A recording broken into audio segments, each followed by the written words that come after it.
Well, good evening and welcome to PM Express. Now, about a decade ago, Ghana was among the top 30 countries globally with good standing as far as press freedom was concerned.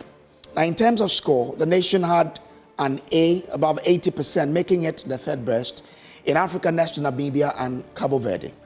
Ghana's press freedom was termed satisfactory.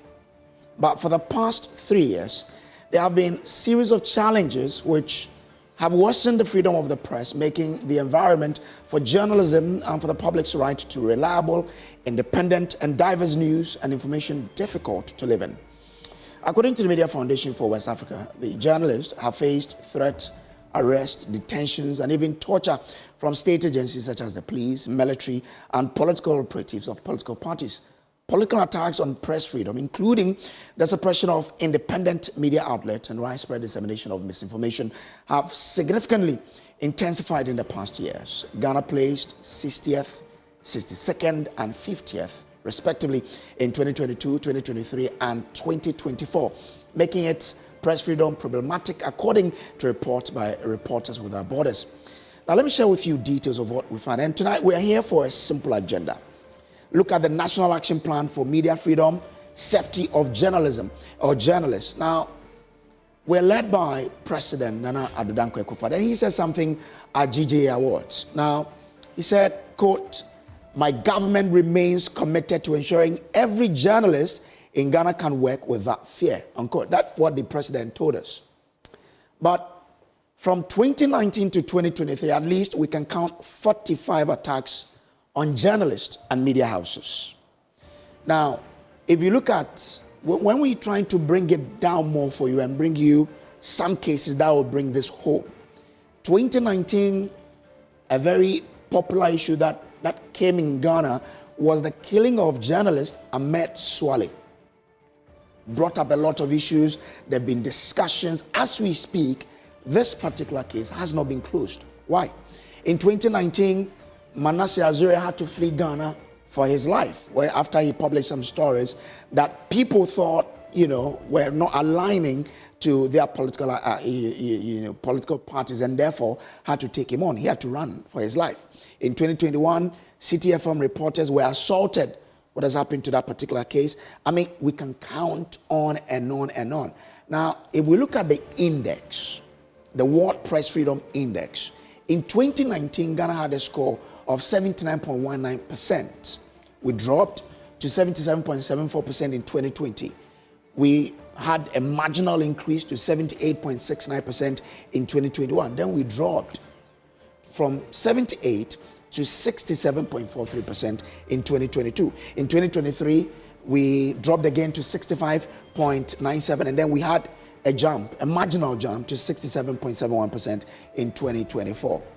This gives you our rank as a country. 2024, we ranked 50 globally, but know that we've been 60th in 2022 and 62nd in 2023.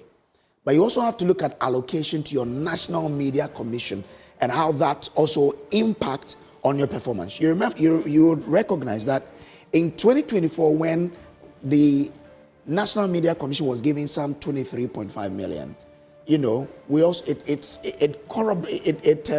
informed how our performance was, and that's why we became 50th from where we were in 2023. If you look at the funding in 2023, it was 9.2 million. Now, the UN has a plan of action on the safety of journalists, and it's focused on prevention, protection, and prosecution. Do we have similar agenda in Ghana? Something that we'll be discussing here. Now, if you look at the action plan framework for UN, it says raising awareness, standard setting and policy making, monitoring and reporting, capacity building for journalists and media houses, research. Do we have similar in this country? Of course. Coalition building as well. Now, Ghana's progress so far. We've coordinated mechanism on the safety of journalists. That's what we're being told. We'll ask questions tonight. National action to combat mis and disinformation.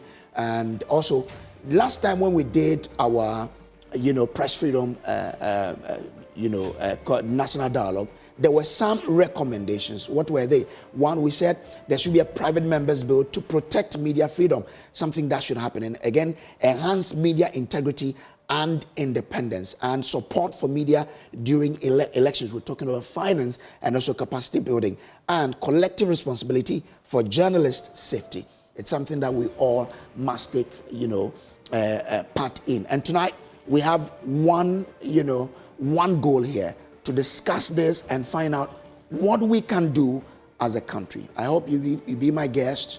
Together with my panelists, we share incredible thought together, and we've put together a very wonderful panel that will help us digest this particular matter very well. You're part of it. Thank you for making us part of the evening. Stay with us. We'll be back and introduce to you our guest for tonight. But just a brief on it.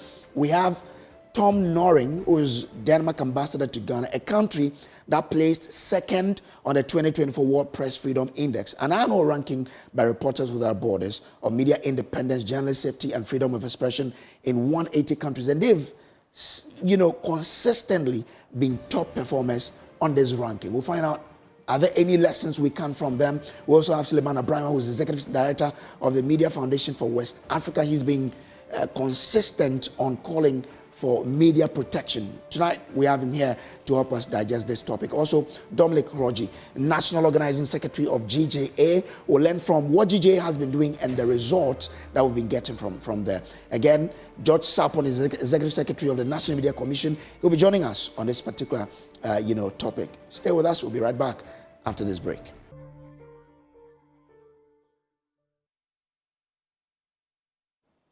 So welcome back to the show. This is the PM Express. My name is Samuel Kojo-Brace, and I'm sitting in for your regular Evans Mensah. Well, this is brought to you by Syntex Tanks. Ghana, get ready for the biggest giveaway from Syntex Tank. Syntex is visiting 15 communities, giving them free water. In this period where getting clean water is quite, a scarce commodity, Syntex says it's come to say thank you to Ghana for making it #1. Syntex was the first to introduce double-layer tanks in Ghana. You also know Syntex tank come in so many colors and was first to come out with inner white layer.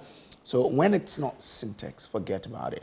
Now, if you are a community and you want to benefit from Syntex free water giveaway, just log on to social media handles at Syntex Ghana and nominate your community. The more you nominate, the better chances of we coming. Remember, it's Syntex tank. No be any tank, be tank. The correct tank be Syntex tank. Syntex tank, strong, tough. The MGL radio platforms are back on tuning. Hello Ghana. Your favorite radio stations are back on tuning. Joy FM, Love FM, Adom FM, Asempa FM, and Insura FM. All your beloved multimedia group brands are now back on tuning wherever you are. We've got you covered. Yes, Joy FM, Love FM, Adom FM, Asempa FM, and Insura FM are back on tuning. So tune in to the best of news, music, sports, and entertainment from Ghana's top stations. Anytime, anywhere on tuning. Go to the App Store or Google Play Store to download TuneIn and listen to Joy FM, Love FM, Adom FM, Asempa FM, or Insura FM to stay connected and entertained. Now, the Academic Times Ghana is an incoming graphic and online publication aiming to collaborate with university authorities and students to ensure that student research is published in summary form. This is to bridge the gaps between student research and policymakers. Now, students spend a lot of resources doing their final year research, either for their undergraduate, master's, or PhD. The question is, what is the significance of these research if the relevant stakeholders don't get to read or hear about them? Student research must make an impact by contributing to national and institutional development through collaboration with seasoned researchers, experienced lecturers, and other aspects in the field of research. These students will be given the needed guidance to ensure that their research works are conducted by the scientific principles to which their studies relate. Additionally, the Academic Times Ghana will collaborate with organizations to ensure that students who cannot finance their research are sponsored to get any financial support to do their research accordingly. Well, let me introduce you to my guest this evening. We have Tom Noring, who's Denmark ambassador to Ghana. Tom, good evening. Good evening. Hope all is well. Everything is absolutely And well. great to have you on the show today. Here with you, right? Yeah, exactly. We also have Dominic Noji. Okay, I hope I got very close to this time around. He's National Organizing Secretary of GJA. Dominic, good evening. Good evening, I hope all is well. I'm fine. Great. Okay. We're also expecting to be joined via Zoom by the Executive Director of Media Foundation for West Africa, and also by George Sapon, Executive Secretary, National Media Commission. Let me start with the Danish ambassador. I want us to do some experience learning here, because they have consistently performed better on the global ranking. And is there something that we don't know? So Tom, what is it really, that your country has been doing to consistently stay on top of this ranking? Well, I think, first of all, there are many factors that play in, and it's not a competition, I would also say. But I think one thing that comes to mind is that many of the things we do in my country, and have been doing for many, many years, is to really keep a strong focus on trust. Okay. We built our society very much on trust, whether we talk about trust in our state institutions, in government institutions, in our politicians, but also in each other. And that trust has to be met, of course. It's not enough to express a trust. You have to have that trust met.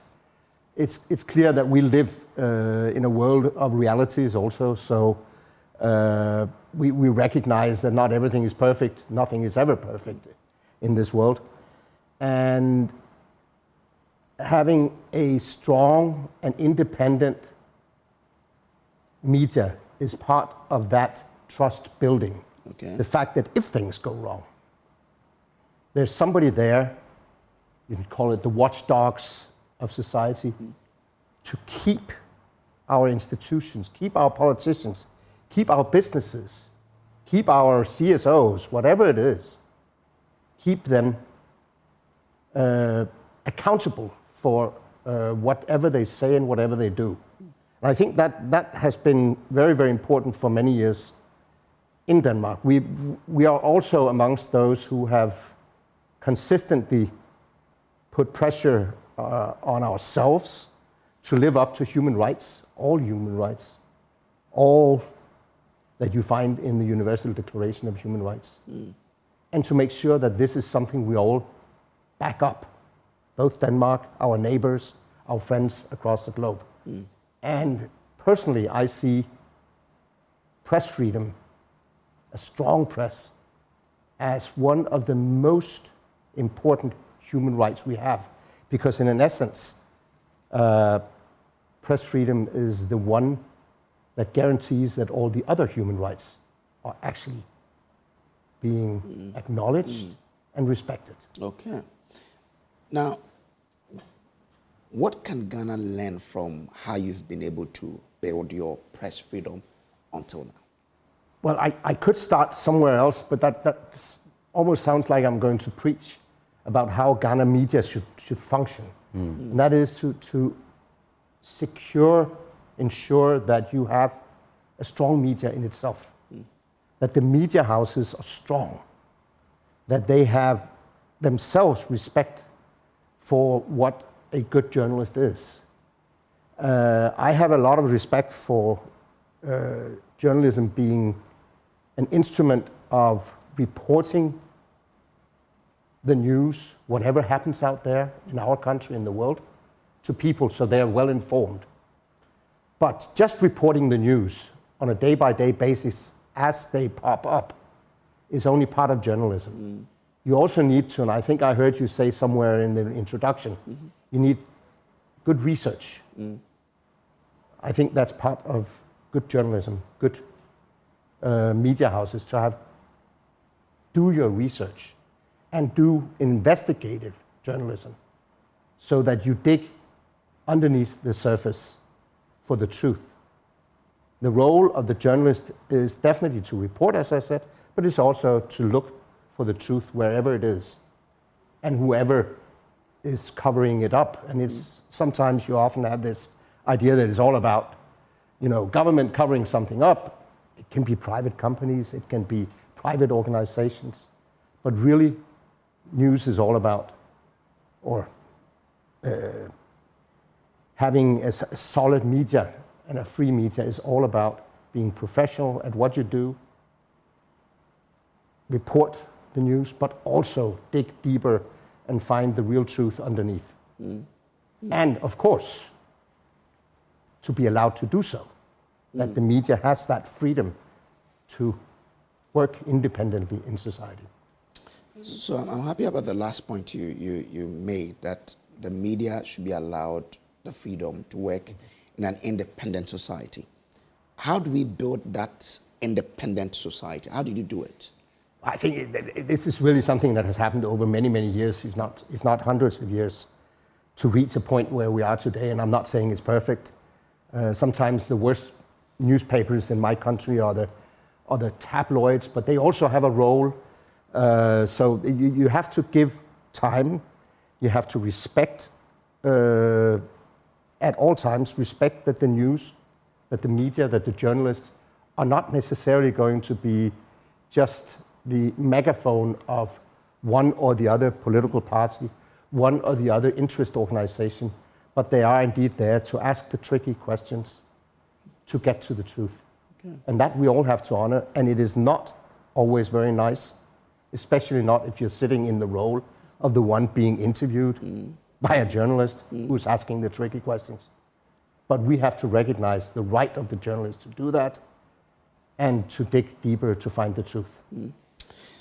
Dominic, yes. From where he left off, he says sometimes it is not pleasant, but you need to accept it. Yeah. How do we build that culture in Ghana? Because we realize that sometimes even the supporters of the people who are being interviewed or who the news is about are the ones doing the attack. Yes. How do we build that in this country? I like where he started off when you asked him what they did or what is the success story, what made them to get to the level, and he talked about trust. Trust is very important because without trust, whatever you do, if you are in a society that is pluralized in various forms, when you write a story as a journalist in Ghana, instead of the viewers, the listeners, the readers to see you as somebody who is working in the interest of the nation, because society is pluralized such that when you write the thing, somebody somewhere is thinking that because my party is in government and what you have written is against or is not in support of the government, then you have that, they don't trust you because they are thinking what you are writing is against this party or that ethnic group or that group of people. But the point is, we have to build a society where citizens will understand that a journalist's work is in the interest of the nation. And when they build that trust in us, that I am writing on Galamsey, I'm not doing it to dent some party or some individuals or whatever. I am doing that in the interest of the generality of the population. If they have that trust in us, no matter what I do, they won't go attacking me. But if you have a society that is pluralized, if it is religious, if it is political, that is our being. They have been able to build that. And so with the trust that they have in the journalists, if you come out and you are talking about something, they believe you because they know that you are not here and you are not there. You are in the middle trying to help build this nation. He also talked about the fact that independence, the journalists, the media need to be independent, and they had that, they've built that over there.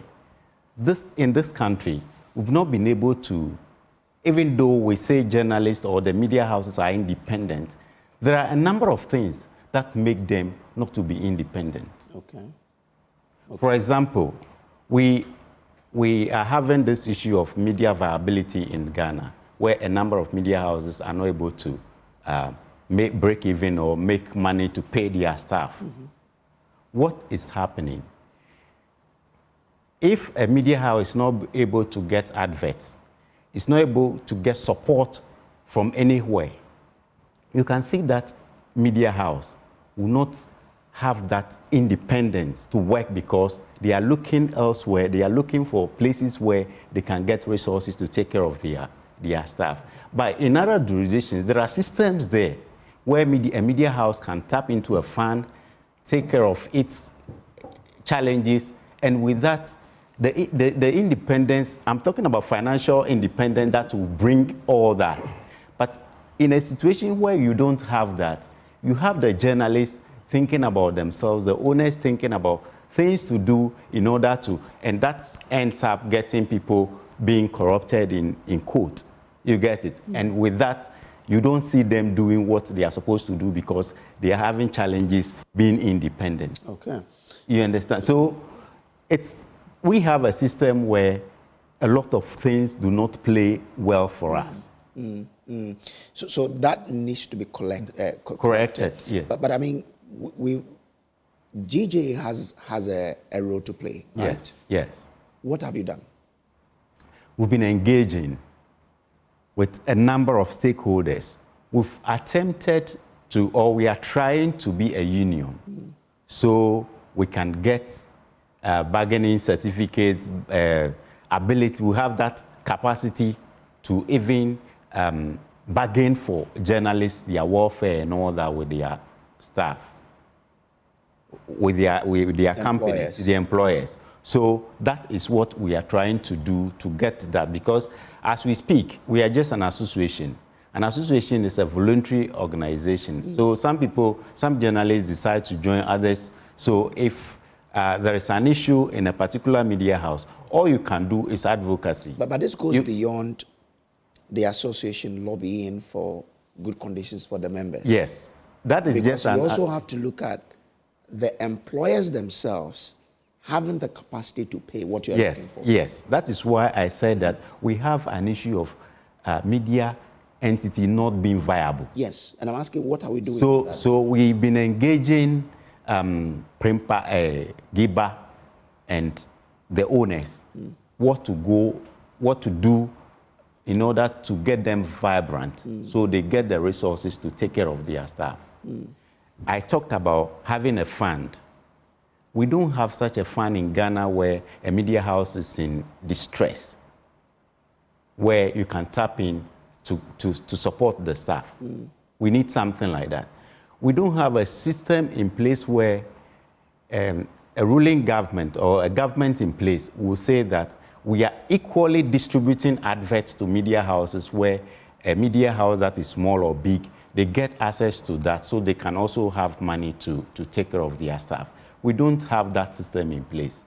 We are talking about having an economy where the advertising or the companies that will advertise will have the resources to do to advertise for you to get the money. But if the economy is not strong and there are issues with the economy, the companies, when they want to cut budget, they go through, they try to cut those advertising. You get so it. The smaller radio, and that affects, yes, you get it. So that is one of the things that we need to address. Okay. When we are able to do that, the independence of most of the media houses will be guaranteed. You know that a lot of the media houses that are strong, they are strong, they have some backing from a number of, for example, these days, media owners, most of the owners have other companies, other businesses that are supporting the media houses. Without that, you find the media houses wanting, because we are not generating that much. You get it? Okay. So it is an issue that needs to be addressed, so that the welfare of the journalists, and that gives the independence. Okay. And then journalists will be bold to do whatever they are doing, and then we'll go on with our mandates. Tom, let me bring you in here. Do you have such a fund in Denmark? No, we don't. Okay. Well, you can say we have other funds, because journalists will be in themselves members of a journalist union.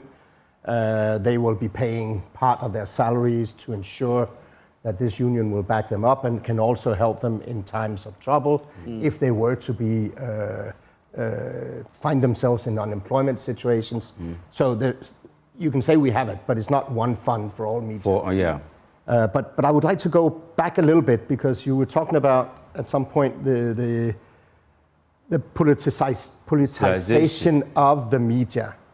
And I think, without knowing the Ghanaian media full well, and I don't, I understand from communications and conversations that some media are maybe owned by politicians, political parties, have a strong influence on some of the media houses. And just to say, we've also been on that journey. Okay. Some years ago, when I was younger, many years ago since I was young, but at that time, many of the media houses or the newspapers in Denmark were owned by the different political parties or the labor union or something like that. That is almost gone, if not totally gone today. How did you do it? So, well, it happened by competition, I think. At the end of the day, the politicians drew out, the political parties drew out of the ownership of the newspapers and left it to, let's say, the private sector competition. But I and mean, so they're competing on quality rather than defending or being part of a specific political party. So it was just the competition, not policy, that drew the politicians out? No, it was not. It was not a policy as such. Okay. No, it wasn't. It was actually competition. Okay. But it's some years ago. But I think it's important that we have this. This is part of the media freedom, that most of the newspapers or the media will not be speaking on behalf of or have a specific agenda in advance. Not to say that it's totally unknown of, it is. The other thing is that our television, public television, is still number one. So we have public television, and public radio is still government owned and has, for all these years, been under under public scrutiny and public, let's say, regulation. So there's a board where you have the different political parties, private sector, companies will be on the board, so they cannot just drive their own policy or one political party's policy. They have to broadly reflect, let's say, society and be openly critical towards any corner of society. Okay. So you will have a journalist like yourself who would have an NPP politician sitting here being interviewed by you one day, and you will be sharply criticizing for this, that, and the other. And the next day, or even during the same conversation, if we represented two political parties, different political parties, you would be asking critical questions that would be equally difficult probably for us to respond to. Okay. Let me bring in Suleiman Abrahima. He's been at the forefront of for fighting for the media freedom and right of journalists. Sule, I'm grateful to you for joining. Now, if you look at where we are from all the conversations we've had in the past, are we making any progress?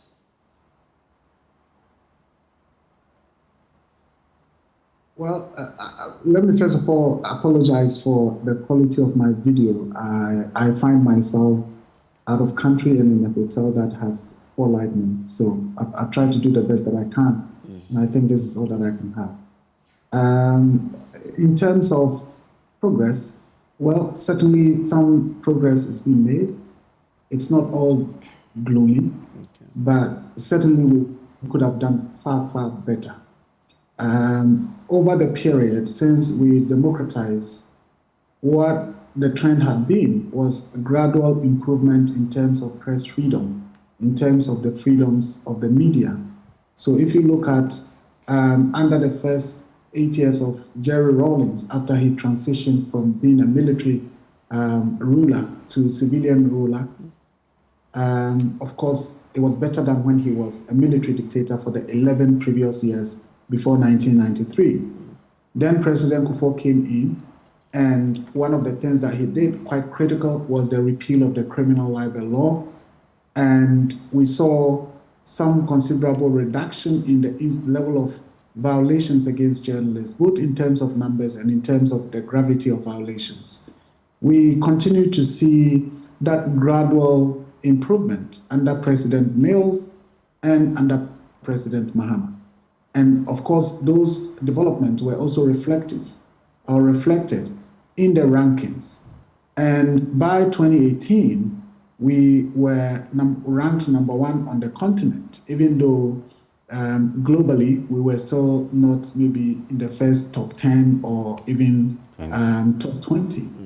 But unfortunately, we've seen a nosedive of the improvements that we were witnessing. And I think that the reasons are obviously not far-fetched in terms of the attitude of the government, in terms of the pluralism that has perhaps been done without considerations of the implications. And I say so because if you look at available data from Statista, for example, it says that looking at the number of the countries with the highest number of radio stations, so you see a country like US with some 24,000 and all of that, but you get to a country like Japan, which has a GDP of over 4 trillion, compared to Ghana with a GDP of under, say, 90 billion. And Japan, as of 2016, had just about 300 radio stations. But we were already doing more than 300. You take Germany, and it's about the same. And Germany was hovering basically around 500. And as of that time, in 2016, we were already doing close to that. As I speak to you, there are more than 700 radio frequency frequency authorizations granted, and over 550 radio stations broadcasting. And that's just radio. More than 100 television networks, channels.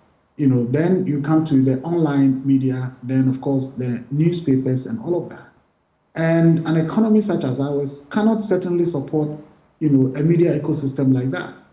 And so way back in 1993, when we started the liberalization, there were massive, discussions and scholarly works were done, analysis about the kind of environment that we need to build in order to ensure a very vibrant, sustainable media ecosystem.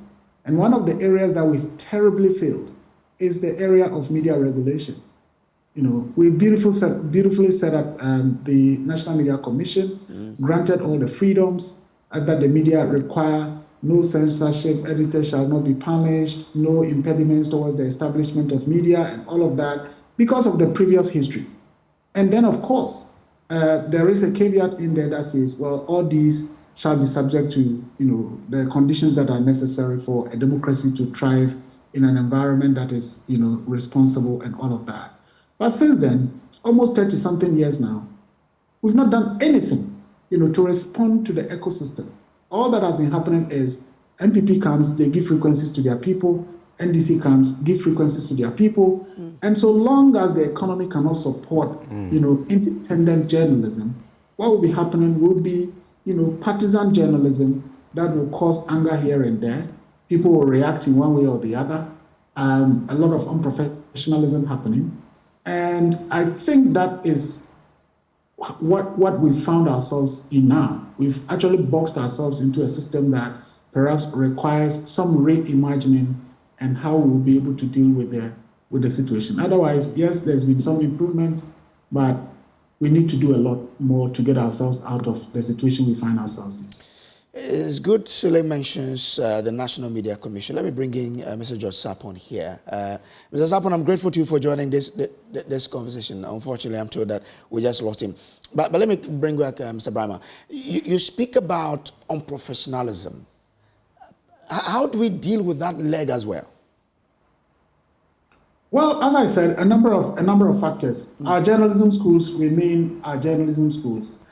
There are more people being trained as journalists now than ever before, and so prior to the democratic revolution that we are on, there were perhaps far fewer journalists, far fewer practitioners who were trained. So now we have more and more and more journalists coming out from our journalism schools. So therefore, the natural thing to have expected would have been that we would have more professional practitioners. But as I said, we are in a situation where you get into a newsroom, the owner of the station is NDC regional chairman or MPP regional chairman. The station is set up not to do the business of journalism, but to further the political interest of the owner. And so it is not about your professionalism that they care about. It is, what do you do that furthers my interest? And you have to do so because at the end of the day, it is not the media house that is bringing the money for which you are going to be paid.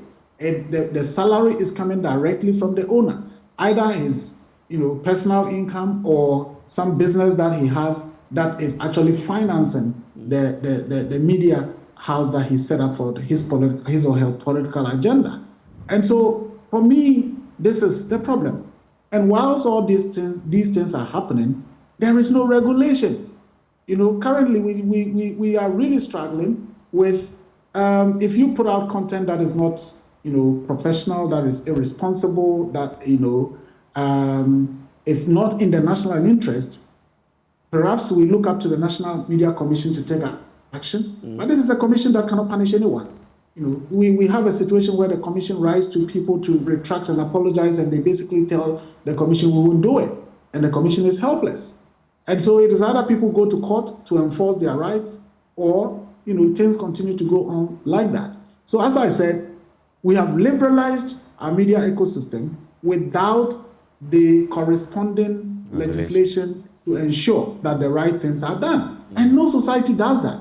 Okay. When we liberalize telecoms, there are rules to ensure that the telecom industry operates in a way that it should. We did the same for media, and then we left it like that, and it appears no one cares, and we continue to rant. I think that the reality that we face is what it has to be, because we didn't really structure the media landscape in the way that it should. Okay, I'm grateful to you. We'll take a break here, but when we come, we'll look at the National Media Commission from the perspective of Denmark to see whether there are anything we can learn from in terms of how they go about their regulations. This is PM Express. We'll take a break here. We'll be back. Please do stay. All right, so welcome back to PM Express. Thank you for staying with us. We're still here with Tom Noring, who's the Denmark ambassador to Ghana. Suleiman Abrahima is with us via Zoom. He's Executive Director, Media Foundation for West Africa. We have Dominic Kroji, National Organizing Secretary, GJA. George Sapon, I'm told, is with us via Zoom.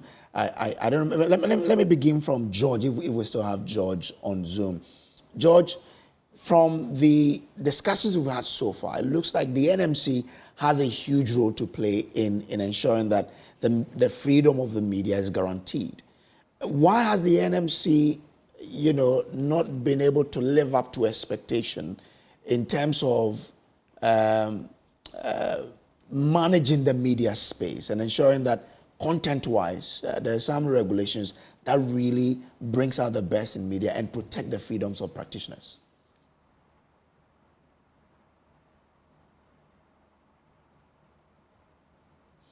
Mr. Zapon, kindly unmute so we can hear you.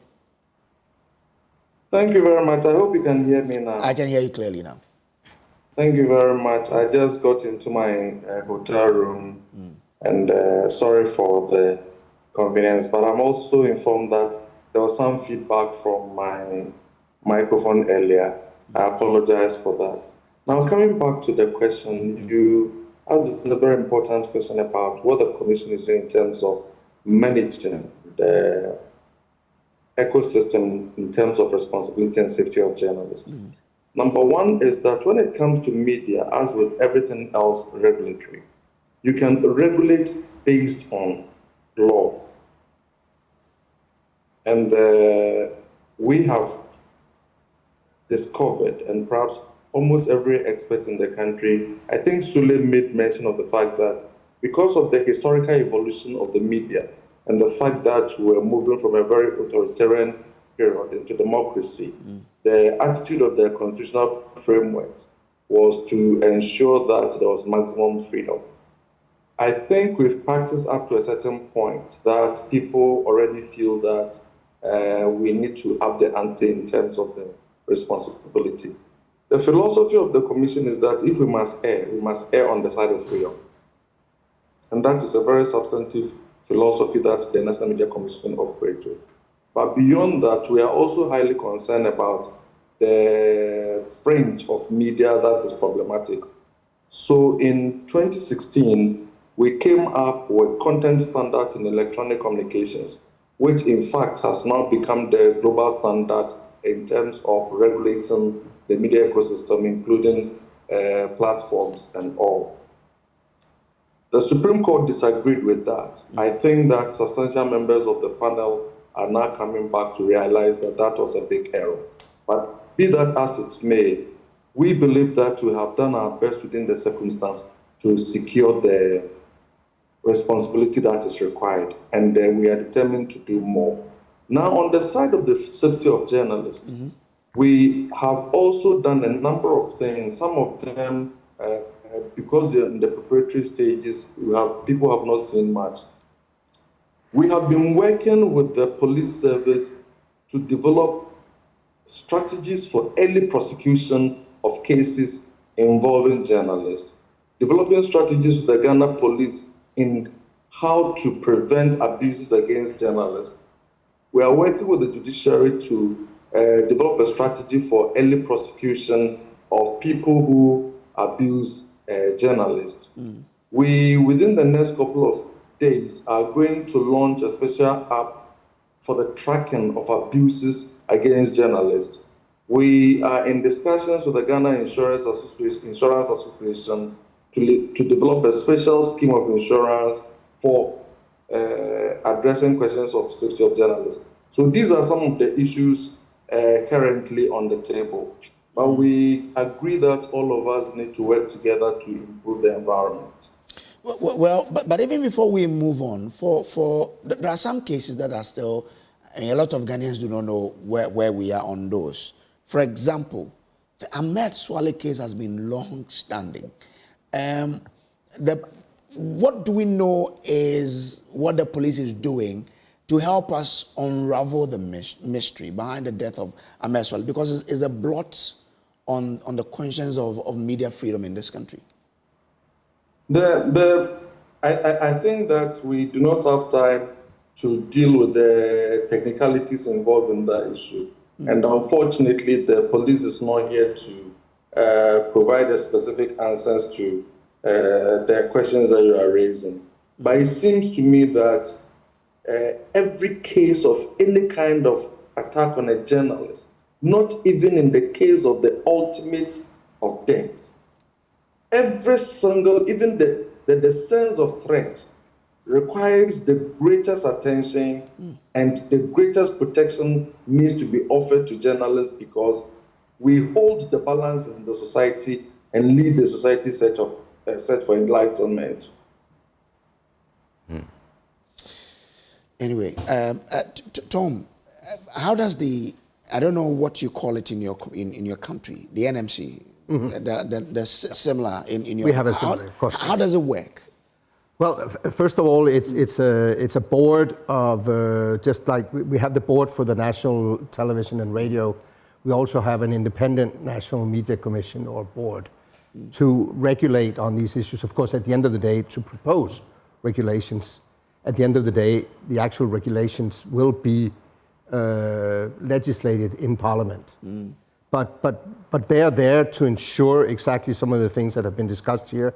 The freedom of the media, but also what happens to journalists that feel threatened or are attacked or, as you have mentioned, killed or disappeared. This is, I mean, all these safeguards are built in, and they have to then come out in the defense of journalists who are being attacked. So that we have. But of course, again, as I said, we've been on a long journey. Your journey has been much shorter. Okay. I mean, you're talking about the what do you call it? The fourth estate. Fourth estate. We're talking about democracy being introduced 32 years ago in Ghana. We go a little further back. We've had more time, and I think that in itself is part of why we're where we are and why you probably are still struggling. But there are steps major steps to be made. Okay. And one of them would have been, or would be rather, to develop a national action plan at this stage. It's something that, you know, we have this in the United Nations under the Human Rights Council. There's the so-called universal periodic reviews that every 4 or 5 years is carried out on every country in the UN and any member state. So a couple of years ago, Ghana was under review, the 42nd review. Ghana is then, let's say, on the examination bench, and you have all the other member states sitting there and putting recommendations, very brief, short recommendations. So we need to do that. And we did that. We did that at that time. Denmark, my country, first of all, expressed concern, as you said, about the state of media freedom in your country. Second of all, stressed the importance of protecting journalists and ensuring media freedom, and ensuring that all efforts will be taken also to reduce misinformation, and urged Ghana to develop a national action plan to develop attacks, to prevent, not develop, to prevent attacks against journalists. And I think that's actually what has happened here. You just need to take the next steps to develop that action plan fully. And this year, right now, 2 months ahead of elections, exactly today, 2 months ahead of elections, this is more important than ever. All right. I'm grateful, Tom. Mr. Brima, where do we need to start from if we have to develop that action plan? In the next 30 seconds, if you can help me out. Well, I really don't know why Ghana has continued to delay in the development of the action plan on safety of journalists.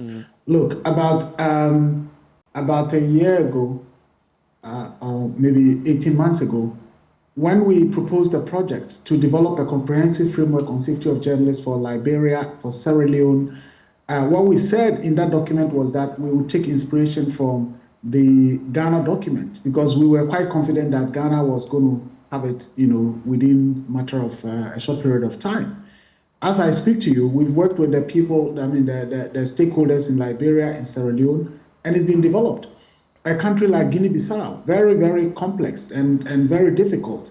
We worked with them, and within a matter of a year, we developed a comprehensive framework on safety of journalists for that country. That is being adhered to by the police, you know, by the security agencies, and other government stakeholders. And in Ghana, I think it's been more talk, and I don't know why. So we need to put action, Logi. Yes, very, very important that we have the national action plan, and that will guide us going forward, what to do to make the media ecosystem safe for journalists. Okay, I'm grateful to you. Thank you to Suleiman Brima, George Sapon, Dominic Logi, and to you, Tom Norin. Grateful that you could pass through. And thanks to you for doing the watching. My name is Samuel Kojo. Brings meet again, God willing, tomorrow.